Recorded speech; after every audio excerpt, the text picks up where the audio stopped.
Эдгээр судалгааны ажлууд ирээдүйн үйлдвэрлэгч орн болоход чухал ач холбогдол үзүүлэх юм. Харин одоо үр дүнгээ өгөөд явж байгаа нэг ажил бол хотын гэрэлтүүлгийг алсаас удирдах систем. Оросоос 7-8 сая төгрөгөөр оруулж ирдэг байсан төхөөрөмжийг Монгол эрдэмтэд бүтээснээр 2.5 сая төгрөг болгон хямдруулж чаджээ. Өчигдөр шөнө гэтэл хасах 40 болж байна. 100 гэтэл нэмэх 30-40 болно тий. Энэ хасах 40-д ажилдаг тийм Монголын ийм цаг уурын эрс тэс уур амьсгал зохицож ажиллах аппарат элементийг бидэхэд сонгож зохиомжилсан аппарат байхгүй. Тэрнээс биш бол гаднаас оруулж ирж болно, үнэтэйгч оруулж ирнэ, хэмдээгч оруулж ирж болно. Өвөл бол хөлдөж ажиллахгүй жишээтэй л байна л да. Одоо энэ дөр гэмтэл нь харагдах уу? Гэмтэл нь харагдана. Одоо энэ жишээ нь эрчим хүч тасарсан нэг гэдэг бол энэ эрчим хүч нь тогон тасарсан байна гэсэн үг шүү дээ. Одоо ингээ энэ дээрээс гарч болно. Энэ таймерын удирдлага шилжсэн.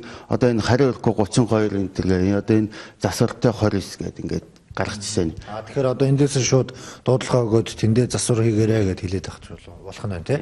Эндээс бол ингээд бүх мэдээллүүдийг харж болно. Эдгээр судалгааны ажлуудаас гадна хаягдал шилийг дахин боловсруулах шил хийдэг үйлдвэрлэлийн технологиг нэвтрүүлсэн байна. Хөрөнгө оруулагч олвол үйлдвэрлэл эхлэхэд бэлэн. За физикийн технологийн дэвшил Монголын үйлдвэрлэлийг бий болгох суур юм а.